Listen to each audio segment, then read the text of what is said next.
Okay, we're starting up again because now we're gonna share some good practice in the Nordic countries and elsewhere.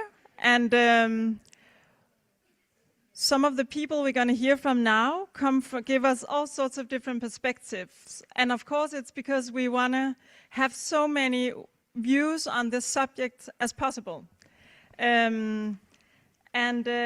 The first three people you will hear from now is Camille Landberger and Line Schmidt-Mouritsen and Sofia Klock. Am I later? Okay, sorry. But that's so fine. I mean, we go along. It's no worries. We just do it as we come along. And just to introduce myself, I'm Martine Benson. I'm from Roskilde University at the journalism education there, where I teach journalists all sorts of things. And I used to be a journalist myself as well. So yeah, also the double role.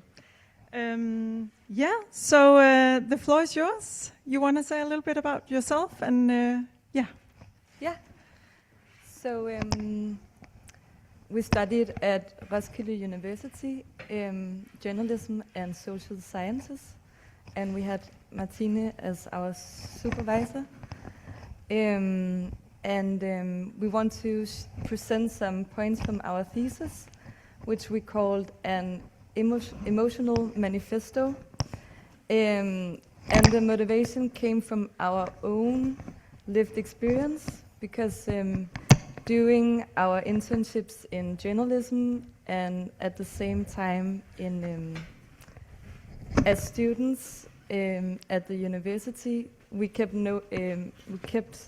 noticing the same patterns.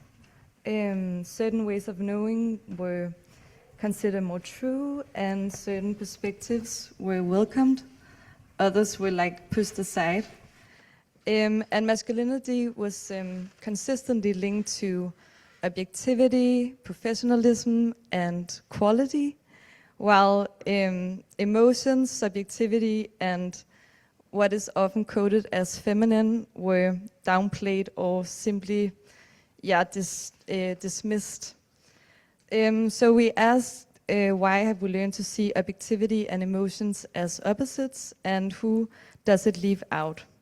So instead of working within this tradition, we try to challenge it using interviews, ethnography, and feminist perspectives. We explored how emotions actually shape the field, and we used our own reflections and our own personal experiences as data to understand our own bias and to understand how our gaze was shaped within this tradition. Yeah, I'll just take this. And me and Camille wrote the emotional manifesto together, so I'm gonna have some extra points to the thesis. So as Camille said, our thesis looked at how emotions actually function inside journalism and what that means to the power, gender, and it means for power and gender, and whose voices are heard in the newsroom. Journalism is usually described as rational, neutral, and objective. But what we found is that the emotions are present in every part of the journalistic work. They shape which stories get pitched, how sources are treated, how credibility is assessed, and what is considered important news. Objectivity is often presented as a neutral ideal, but in practice it works more like a shield that protects existing newsroom cultures and power structures. What is seen as professional tends to reflect masculine norms, such as emotional distance, toughness, and control. This means that some journalists automatically appear more credible, while others, like women or minorities, are more easily labeled as biased or too emotional. We also found that the young journalists quickly learn to manage and suppress emotions in order to fit into newsroom cultures. Emotional self-control is rewarded, while empathy, doubt, or vulnerability are seen as weaknesses. Over time, this pushes people to adapt to a narrow idea of professionalism rather than challenging it. What our research shows is that emotions are not a problem for journalism. They are already shaping the profession. The real issue is that only certain emotions and perspectives are allowed. So for us, good practice in journalism is not about removing emotions, it's about recognizing them and asking whose voices and experience shape the news. Yeah, thank you. Does this work? No. Okay.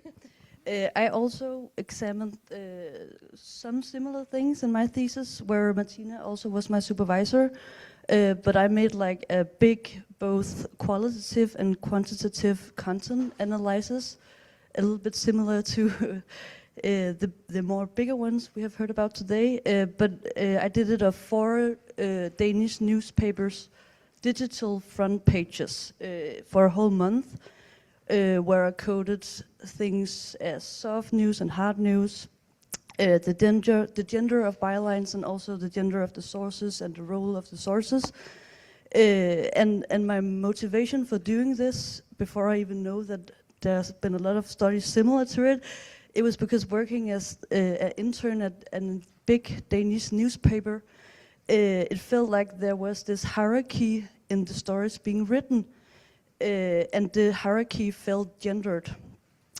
So my experience was that all the soft stories, often with the human perspectives and with feelings, did not get as much credit as the hard stories about politics and economics, which were all often chosen to be on the front print pages.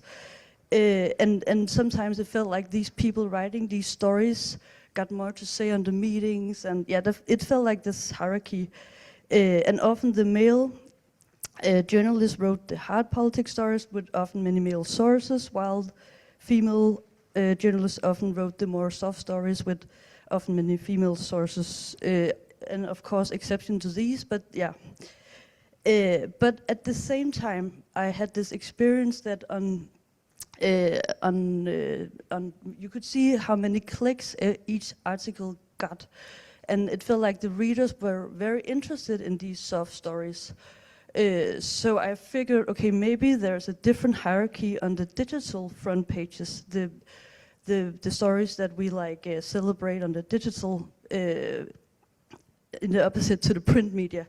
So yeah, I counted all the digital front pages, but sadly also here I could conclude that there was an overweight of hard stories, male bylines and male sources, and the numbers 20 to 30%, that was what the soft stories, journalist bylines approximately constituted. Yeah. So that was my finding in the thesis, that bekræfter all the numbers we have heard about today. Thank you. Can I just ask you a small question? Because what I want to know is that when you then come, because one of the things you said, Charlotte, before, is that then now you are educated journalist. Yeah, you can't come in journalism, and that is very beautiful. But then you have done this project. How is it then coming out into the journalism business industry in Denmark and trying to get a job with this also with this knowledge and this interest? How have you found that? Well, yeah, that's funny, because someone said something about you also just want to get a job. And of course, I write about healthcare, and there are a lot of women experts and opinion sources.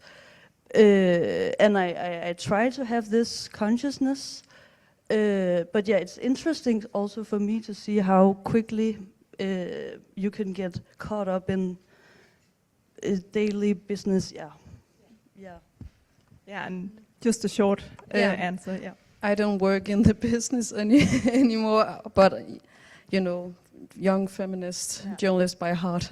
Yeah, me neither. And I just wanted to say that we have this concept that's called affektbar, where we meet and share some experiences. And we hope that you might want to join this. Yeah, thank you. So cool. Thank you so much.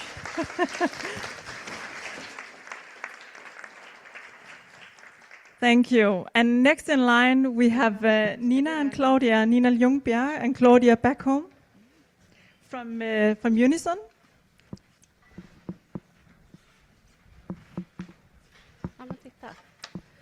Thank you so much.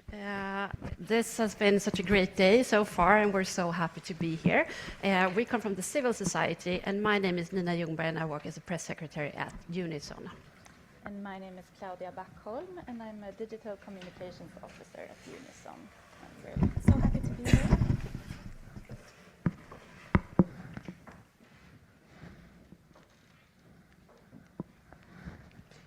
Yeah.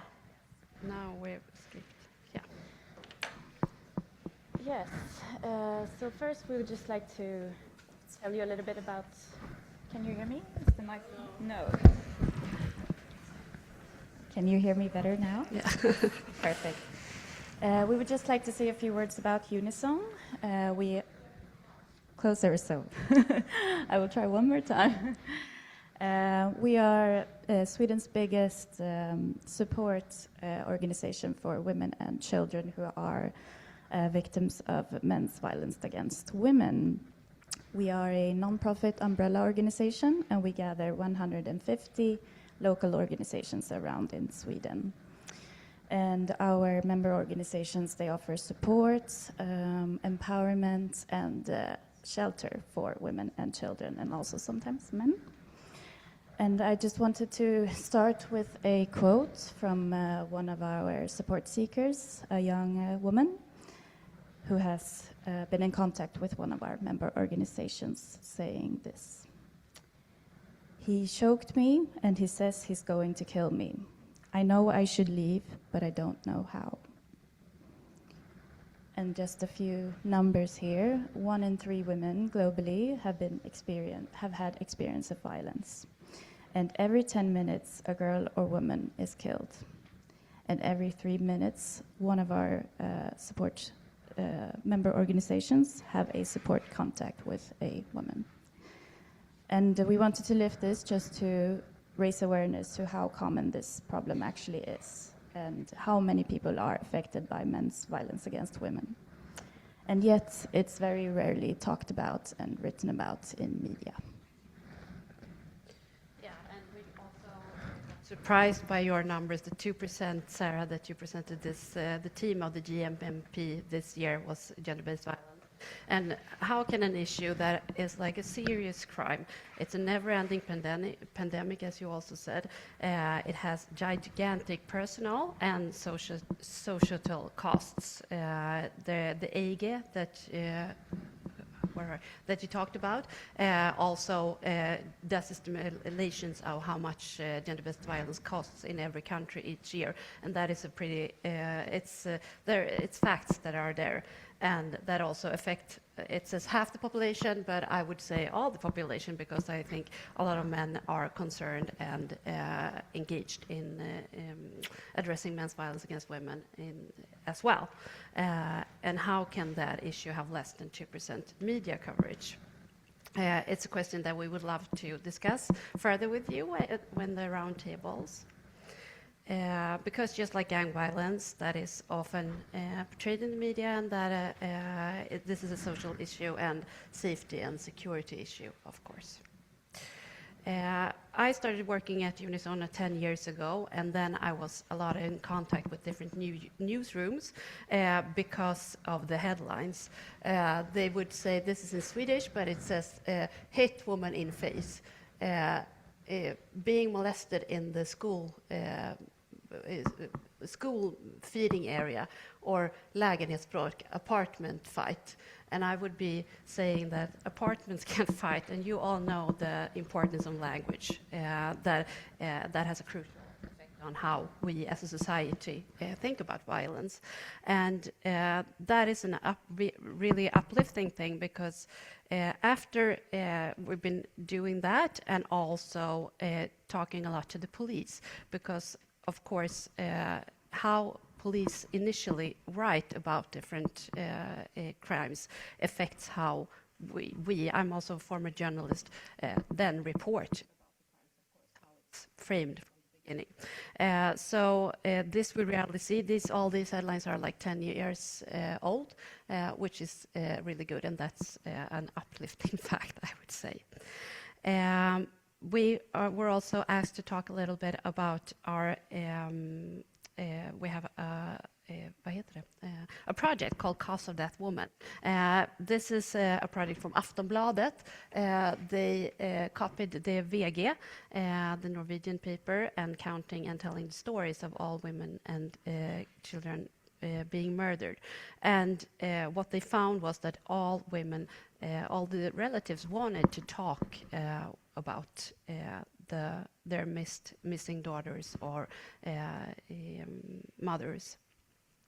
And now we are actually doing this Cause of That Woman. It's a project, a journalistic project, where Kerstin Weigel and Karin Alfredsson, who are two journalists, together with the photographer Linda Forsell, traveled around the world and visited 10 countries and talked to survivors, to judges, and to people engaged in stopping men's violence against women. And now we're doing like a rethink of this, because this is almost 10 years ago. So now we're gonna do this again, and we're really hoping to get input from you also in the round tables on how we can do a follow-up on this story. But it's also a really good way of one way of telling the story of men's violence against women in the news. Thank you so much. Thank you so much. We'll move on to Marjeta Meiner Stempel, who is the president and co-founder of I hope I say right, ONAV. Yeah. She knows. And you want to say a little bit more about it? Yeah. Thank you for the mic. I will try to do it this way. As already mentioned, I come from Slovenia. As you know, the only country with love in its name. Our organization, basically, we started for women experts, and now we are 632 women experts on our database. So basically, our main goal is managing the database of women experts, so media can find them. So we are no longer getting a question, we don't have a women expert on defense, and we say, yes, we do have, look at our database, and you will find her. So basically, at first we were 4, and I was the one who said, I'm not an expert on communication. And then one of our other 3 co-founders said, you are working in government communication for 20 years. Who is an expert if not you? And I was like, oh yeah, then I am a women expert. So basically, our organization, we work on 2 ends. We encourage women to speak, because the only obligation in our She Knows network is that if you are called by media or organizer or event, you should respond. So if the answer is no, you are out of it. So this is but we know that we have not only to encourage them, but also to teach them how to present themselves, how to speak and speak publicly. And on the other end, we try to be a bridge with media. So we know that there is a time pressure, like it was already mentioned today by journalists. You need guests in your newsroom as soon as possible, and normally men are the ones that respond really quickly.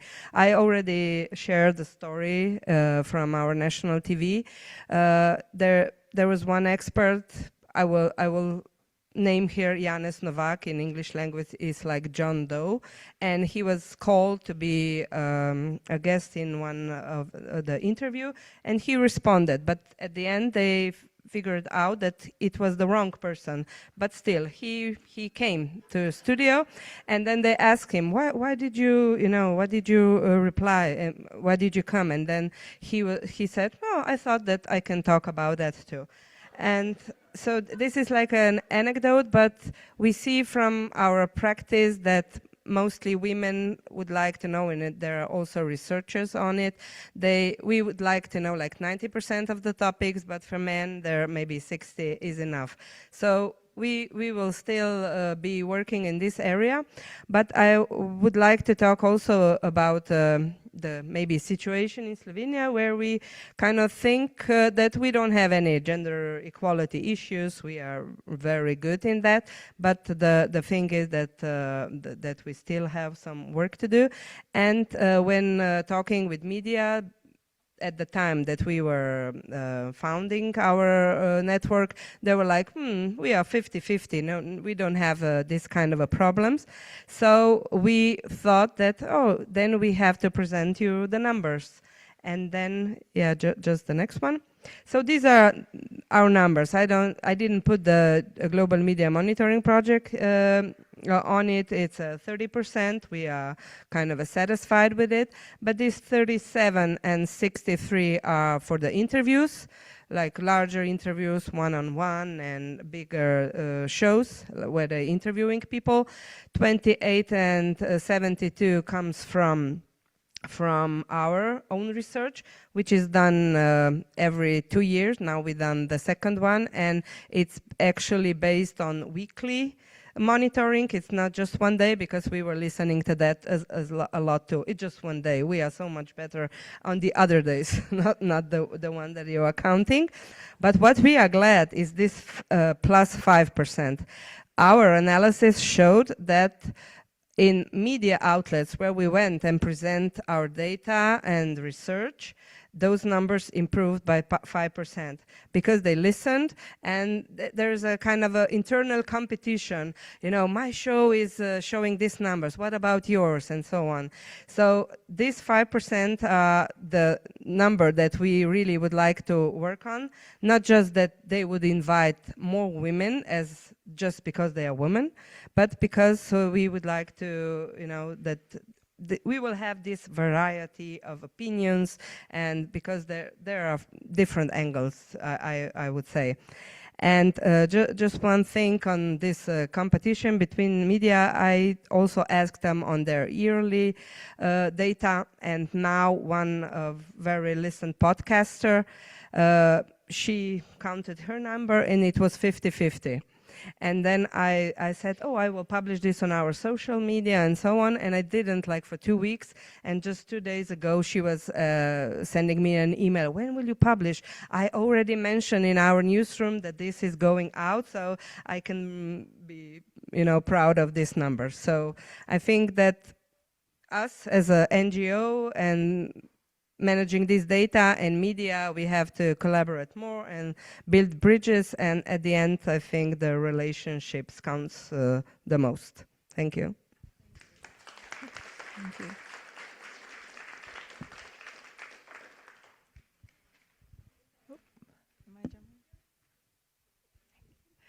Thank you so much. And now, Luisella Cerviso, you're an Italian journalist. Yeah, you have... You have that one, yeah. Yes. So I'm delighted to be here with you today to introduce you to the project ENVE. Thank you very much to Maria who gave us this opportunity. ENVE means European Network for Women Excellence, and is a European initiative to promote gender equality in the media and public discourse. Its mission is to increase at European level the presence of women in news and events as commentators and experts, and to support fair, non-stereotypical representation. And was created in 2020 thanks to a grant for the Open Society Foundation, and was founded by myself and a colleague, Giovanna Pezzuoli, on behalf of the Italian Giulia Giornalisti Association. We felt that the need for a European level plan, because the challenge of gender equality is a structural issue that requires a collective response. The network is run by a small team. We are 6 journalists, all volunteers. We began by connecting the database we create in Italy, 100 Esperte. It's like ONAVE, Mattea explained before, with similar initiatives across Europe. And we built it to collaborate and amplify our combined impact. Today, and includes 7 projects and database. I think, so you can see them in the slide, each with its own criteria and structures, but all sharing the same mission, increasing the visibility of women expertise. We hope that in Denmark or in other Nordic countries, there can be more database interested to join ENVE. You can ask me if you want. I think there is no time to present you in particular all the databases in the network. I'm sure there is no place. So I go on. If you want to know something, I'll tell you after, in private. Together with all these organizations, we have organized several meetings, including in Milan and Bologna, and participated in training sessions in Paris. Last year, we visited Brussels to meet with Italian representatives of the European Commission. In December, we were in Ljubljana to participate to the Slovenian meeting about GMP results from ONAVE. Many of us have taken part in journalism events and training courses over the years. We made a lot of training courses for journalists. The ambassadors, our awareness-raising efforts are supported by ambassadors and media ambassadors who help amplify our mission through their authority and commitment. Among them, Maya Server, President of the European Federation of Journalists, Claudia Padovani, who is here, and Karen Ross, I think you know her. The Ask Women newsletter. In 2023, we launched another practical tool to meet the needs of media professionals even more directly, Ask Women. Ask Women is a free monthly international newsletter that provides contacts for selected women experts in current issues. Each month, in collaboration with the network, we choose a specialist on topics linked to global events or awareness days, such as climate emergency, democracy, population studies, and so on. The goal is to anticipate newsroom needs by supplying them timely contacts on relevant topics, helping journalists plan editorial content efficiently with women experts. We have received very positive feedbacks from various European newsrooms, confirming the strong need for qualified and diverse sources. Ask Women has near 750 subscribers for more than 50 countries. It has an open rate of over 35–40%. Among the subscribers are journalists from major outlets like The Guardian, Euronews, Euractiv.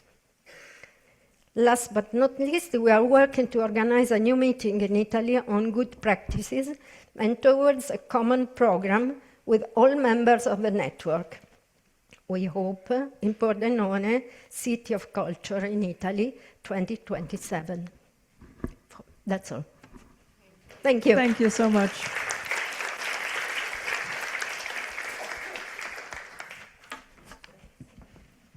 Thank you. And now to the next speaker, Freja Steingrimsdottir. You're Secretary of General of the Icelandic Union of Journalists and the Nordic Federation of Journalists. Welcome.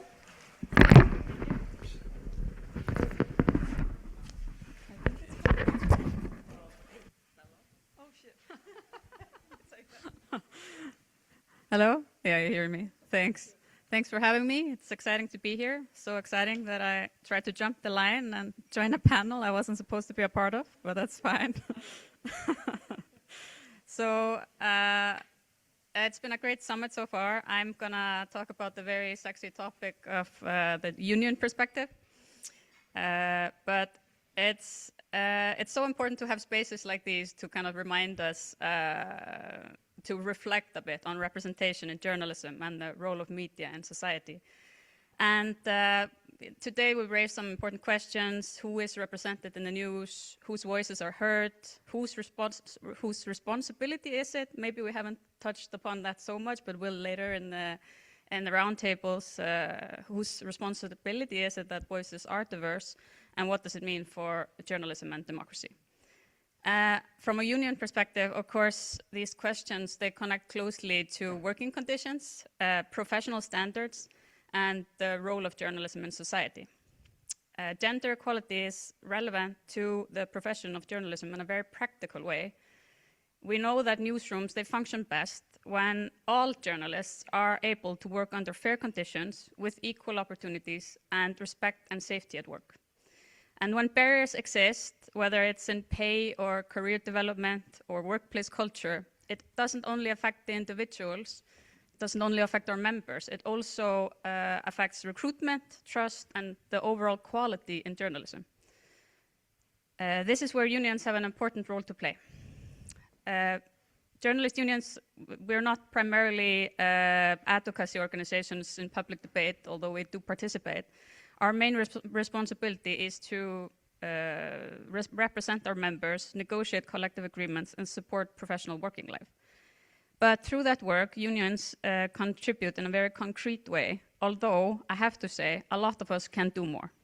And that goes for my own union, but also other Nordic unions, and I'm sure other unions in the world. But there are several areas where we do important work. One is, of course, wage equality. We examine pay structures, address differences that cannot be explained by other factors than gender. It's a very tangible way to measure progress to see if there's wage equality. And in the Icelandic Union, when we measure wage equality, we actually have we cannot find a difference between men and women, but differences, they show up maybe in different ways, like Erla, for example, explained earlier. Another important focus has been workplace culture and safety, and this has been especially after Me Too, of course. In recent years, unions have supported members and local representatives in dealing with issues such as sexual harassment. And the aim is not to respond to individual cases, that's maybe not the role of the union, but to ensure that workplaces have proper protections and accountability. Because a safe newsroom is, of course, essential to the profession, but for journalism itself as well. But gender equality is, of course, not a workplace issue solely. It relates to journalism and democracy. And as we've heard today, many media organizations, they monitor gender representation in their content. For example, who is quoted as an expert, whose experiences are reflected, and whether coverage unintentionally becomes too narrow. This is not only about counting heads. This is about credibility and quality of the content. And the unions, they support this, for example, just with encouraging good professional practices and awareness, creating and facilitating platforms and initiatives. In the Nordic countries, we often take pride, as we mentioned many times today, of being global leaders in gender equality. And in Iceland, being at the top of the global gender gap index, we do that especially. But and in many ways, it's true, we're leaders, but in others, we are not.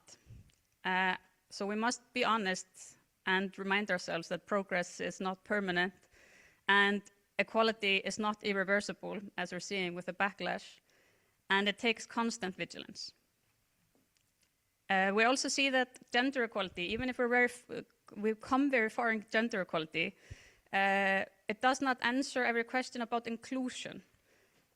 we're relatively homogeneous societies here in the Nordics, and discussions about diversity in terms of background, identity, and experience are becoming more relevant for journalism. And this is increasing in the work of journalist unions to talk about diversity as a larger entity than just men and women. And that's not about replacing the priority. We're not putting that higher than gender equality.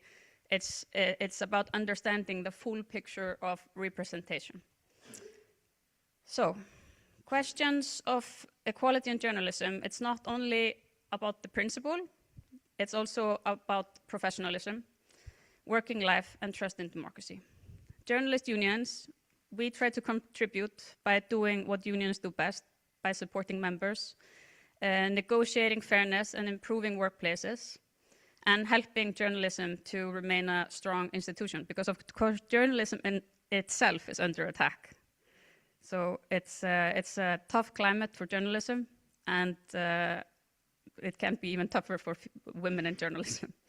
So I'm really happy that we're all here together, because we need to make sure that the voices are balanced, that expertise is diverse, and that journalism reflects the society that it serves.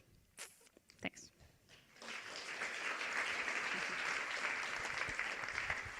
Thank you so much. And the last speaker, Maja Lorentzen. Sorry? Sorry, yes, two more speakers. Maja. Researcher and activist at Cybernauterne, in Denmark. You want to say a little bit more about your work? Oh, yeah, absolutely. And I think this works, so I don't need that one. Hi, everyone. My name is Maja, and I'm a researcher with the tech cooperative Cybernauterne. We run a podcast. We make content for social media. We do research and analysis of technology and democracy, especially in the field of online sexism, online harassment, and I've also been mapping the Danish language manosphere since 2006, where I wrote my thesis on them. And to those of you who are not aware of what the manosphere is, it's like a loosely connected set of public assemblages that are anti-feminist and that works, against feminism and equality in a range of ways. So people talk about like incel communities where you have this violent misogyny. But in Denmark, the manosphere, as in most places, is mainly made up of men's rights activists and people who are politically engaged in the struggle against equality measures and feminism. So when I was asked to speak about this today, I think what people mostly think is like we should talk about how young men are influenced by this because they're on TikTok. But I would actually rather like to address how the organized Danish manosphere is affecting the media landscape, and what that looks like when you are an expert, like I am, working with this field. And there is a group of anti-feminists who very much do not want your voice or voices similar to your voice being heard in the media because you're highlighting the way that they operate. So one of the ways that the Danish manosphere 20 years ago, when I first mapped it, was a host of small anonymous websites with maybe 200-300 users. People were largely anonymous. There was only one organized group of fathers' rights activists at that point. But we have now moved into a space where people are largely, operating under their own name. We did a mapping of the Danish language manosphere last year of their influencers. We found 63 quite large influencers using their own name, having platforms with between 1,000 and up to 500,000 followers on various social media, but also people often writing in the news media, coming in as sources in kind of, soft media. And this affects the media landscape in certain ways when it comes in tandem with the backlash against feminism.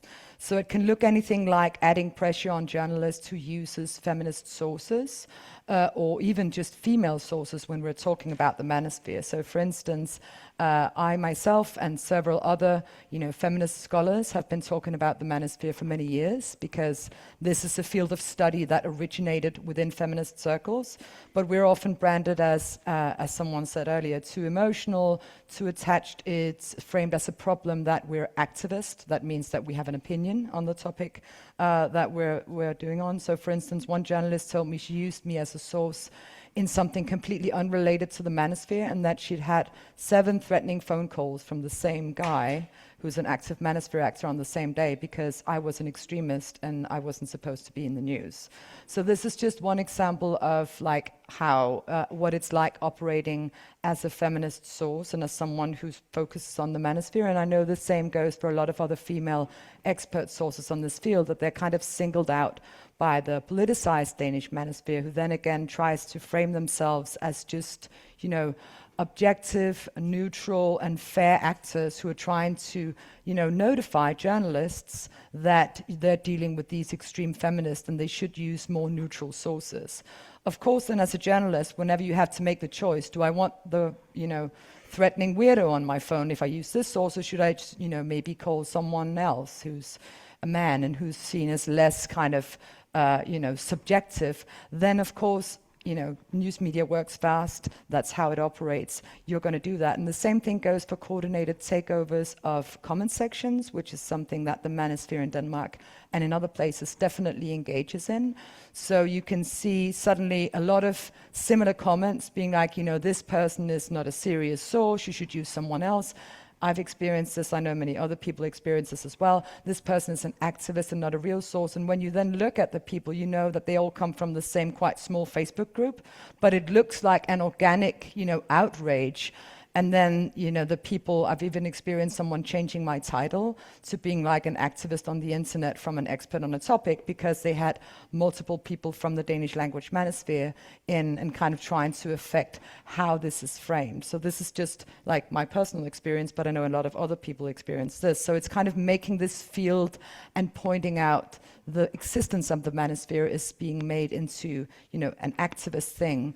And as we still have journalists who are dealing with this new paradigm of objectivity, maybe not really existing, you also at the same time have undisclosed manosphere actors in softcore news, kind of not presenting what their real views are, but framing themselves as just, a regular citizen who's had a little bit too much of feminism or have some grievances with their ex-wives, whereas they're actually deeply embedded actors in the Danish manosphere and have quite extreme views if you just bother looking them up. So you also have this issue of journalists often not knowing the context and not knowing how to find the context of these online, assemblages that the manosphere actors are in. And this, of course, then also correlates with the general public kind of red scare that we have in public service media, that we've had this narrative for a long time that, the public broadcasters were kind of run by communists or whatever. So you don't want to seem too biased, and you don't want to you're afraid of the criticism. So in trying to kind of, avoid criticism from political actors, you're also, stepping around the, the facts of the matter, the context of the thing, and this the kind of, requirement of objectivity and neutrality can then be weaponized against calling out very specific problems of, for instance, sexism or the growth of areas like the manosphere.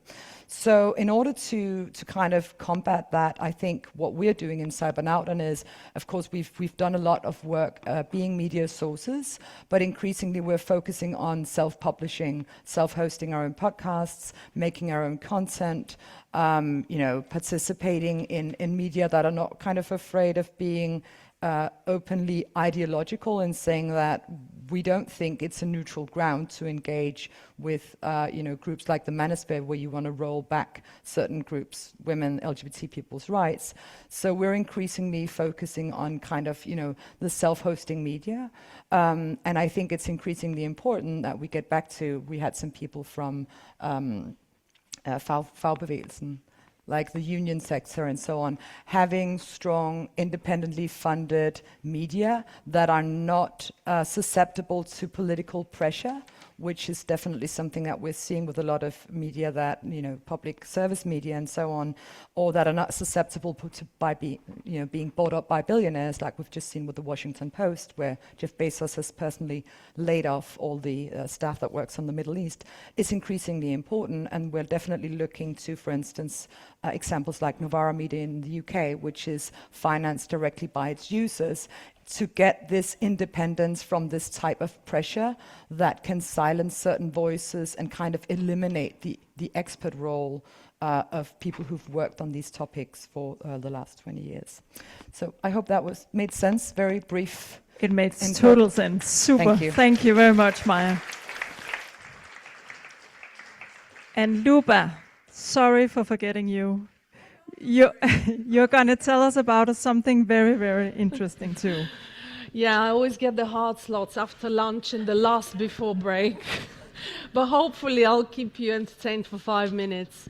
Well, entertained is the wrong word, and I do apologize because the subject is actually very serious. So I want to present a brand new project, and I really hope to get input from you, big brains in this room, practitioners and academics.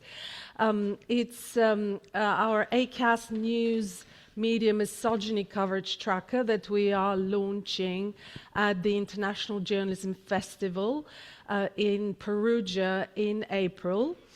And Maria asked me to present what we're doing on it. So in the context of everything that's been said by very amazing people before me, and we all talked about it, there is a lot of concern about the growth of misogyny through the incredibly successful, coordinated far-right disinformation. And we are at the same time noticing that there is very little coverage that focuses on this problem, in fact decreasing. So we want to launch and actually do it every year, a coverage which will essentially track, this will be based on the GDELT reports. It will start from there, but the methodology is first of all analytics. So we're going to look at Press Gazette every month, identify 50 global best news, most visited news providers globally. So we're going to take those and we're going to run analysis on GDEL to see what proportion of their coverage is dedicated to misogyny of any sort, shape and form.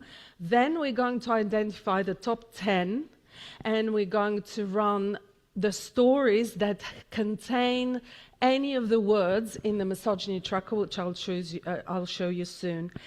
And we'll choose the top ones that will be most linked by others in the world, and we'll do portrayal analysis with them to understand how is misogyny covered, who are the voices that cover this. So therefore, and also we're going to juxtapose whatever findings we have with general public's attitude towards gender equality, violence against women, what's happening in the world, are things getting worse or better? And so the words that we want to input, and this is where your participation would be brilliant, that the words we want to throw in, and Maya, you'll be absolutely amazing, given what you just discussed, is what are the words that we need to input to get what we want at the back end of this tracker.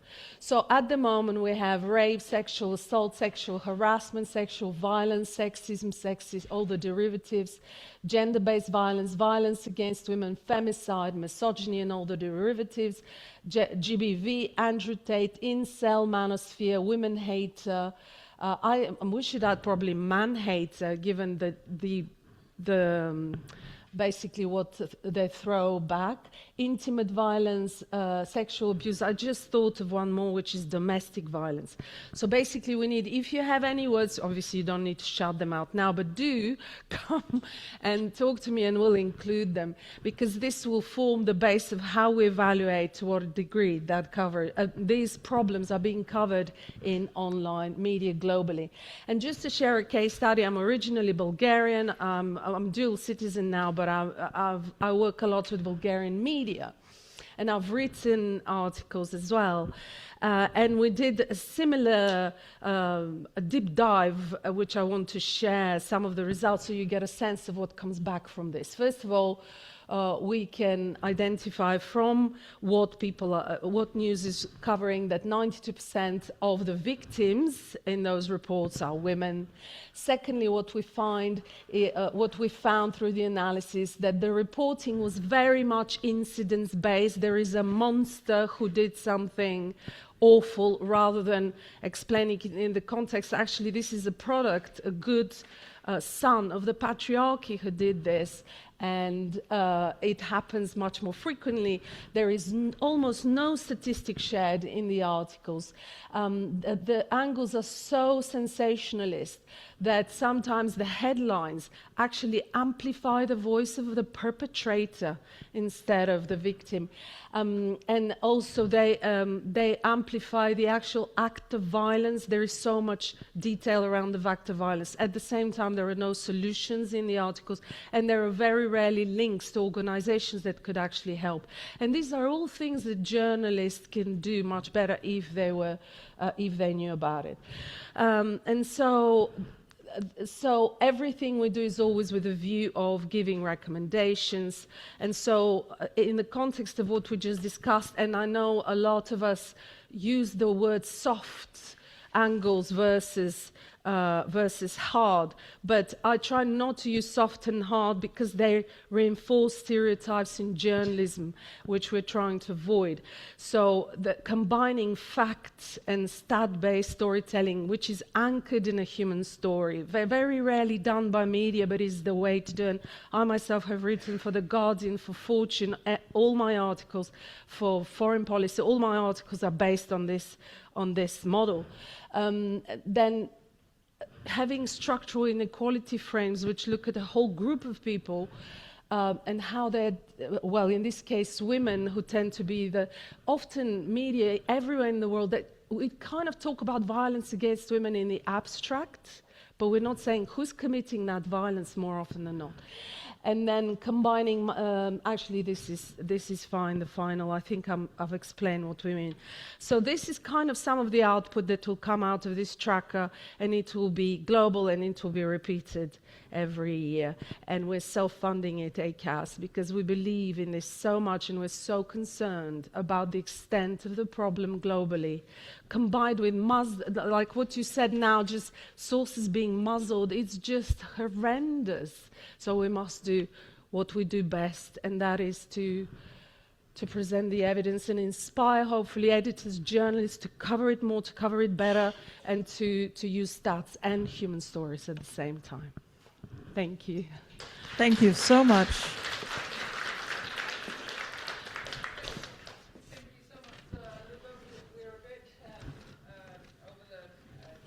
I'm sorry.